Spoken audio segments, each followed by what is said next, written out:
Now we're going to move on to something that's really important that I've been watching. As you know, I work as a producer in the Kim Iverson show. I mentioned that earlier. And I had, Kim was thought this was very important too. And we had the United for East Palestine representative Jenna on, and we have them both here today. So we're really lucky tonight, and we can do a deep dive into what's going on in East Palestine, Ohio, with the derailment that happened February 3rd that has caused such a huge damage, especially when they set the train on fire. So let's bring in Jenna and Alex from United East Palestine group, which is, and then we'll go ahead and put the link down. You can find it in the video description. So if they have a GoFundMe, it's not a GoFundMe, excuse me. I'll let them explain it. It's a fund box, but it's a way to fund and help the residents there in East Palestine. So without further ado, hello, Alex. Hello, Jenna. Thank you for coming. Thanks for having us. Yeah, appreciate it. Yeah. So I'm going to start with, either one of you. Now, Alex, do you live or did you live in East Palestine, Ohio, or near there?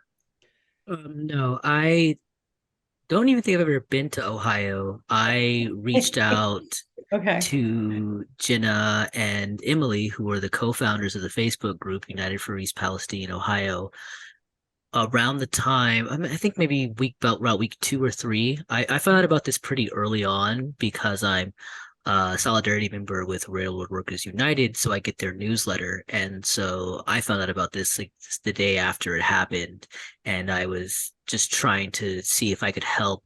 I reached out to them because I wanted to see if I could help with organizing mutual aid network to try and get people out and resources in, which is why I originally reached out. And then we just kind of became a team and have been doing some really, I think, awesome work. So it's just been a pretty crazy wild ride, but Yeah. super grateful to have Jenna and Emily and everybody else who's come on, Professor Welton, Aaron Bragg, etc. Well, okay, so I want to start backwards just because there may be people in the audience because the mainstream media is really not covering this disaster very well. They did for like a week or two, but that's it. So, Jenna, I'm going to have Reef bring up a picture. Let's show the train derailment. And I know, Jenna, that you were in a neighboring town. Could you describe what, and there the audience can see the picture of just how that was. Describe what happened and how the toxins got released, the fire and all of that, if you could go into that and what happened with the residents initially. Sure. So on February 3rd, that's when the train originally derailed. I think when the train derailed, there was a fire, and there was some immediate evacuation to people that were in the general vicinity of where the train was.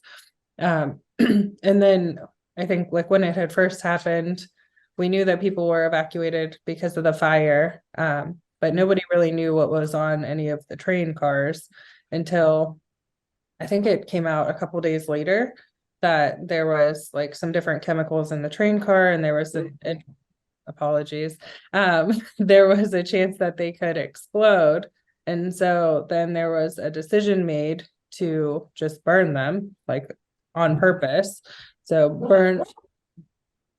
burn them on purpose. And I'm going to give it to you, Alex, so I can stop them.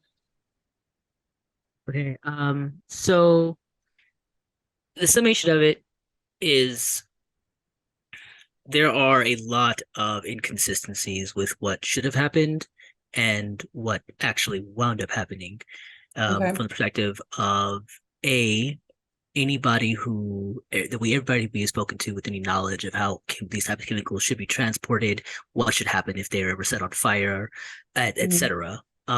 For example, the vinyl chloride, when it is being shipped, is shipped in liquid form, and it ossifies, I think is the word. But basically, when it reaches room temperature, it goes directly from a solid form to a gas. So what happened was, as it was burning, because of the chemical nature of vinyl chloride, from everything we know, that how it had a hole in it and was burning, what should have been happening is it would have gotten colder instead of Mhm. hotter. So everyone we've spoken to with any knowledge of how vinyl chloride works, we haven't spoken to a single person with any actual knowledge about how this stuff is shipped and how it functions who says that should have been any risk of it actually exploding.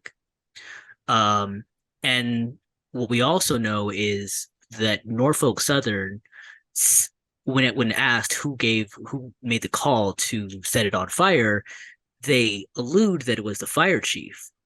But Mhm. from all evidence, the fire chief basically said it was their call. They were the ones who made the decision, and Okay. basically forced the fire chief with all but basically saying, "Hey, if you don't give us the okay to set this on fire, your whole town is going to explode."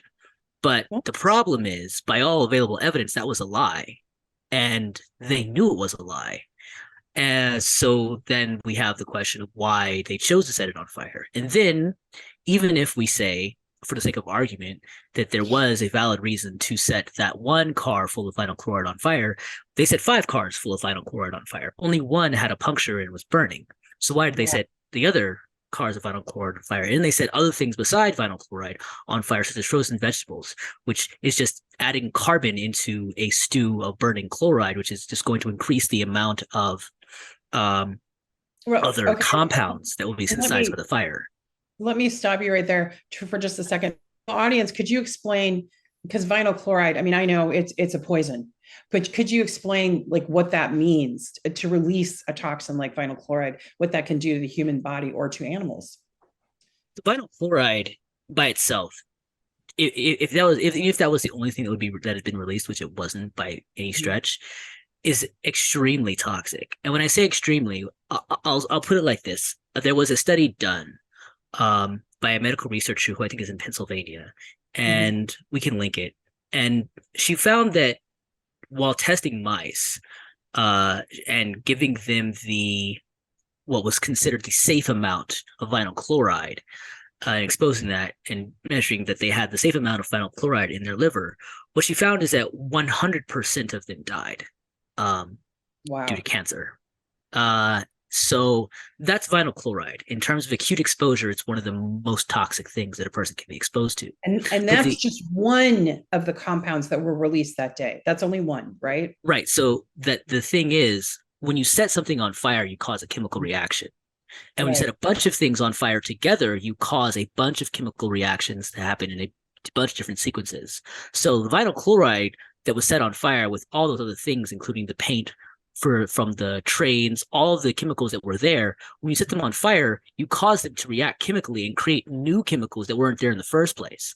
Mhm. And that's what we're seeing now is it's not just the chemicals that were already in the cars, but all the chemicals that were created by the fire itself.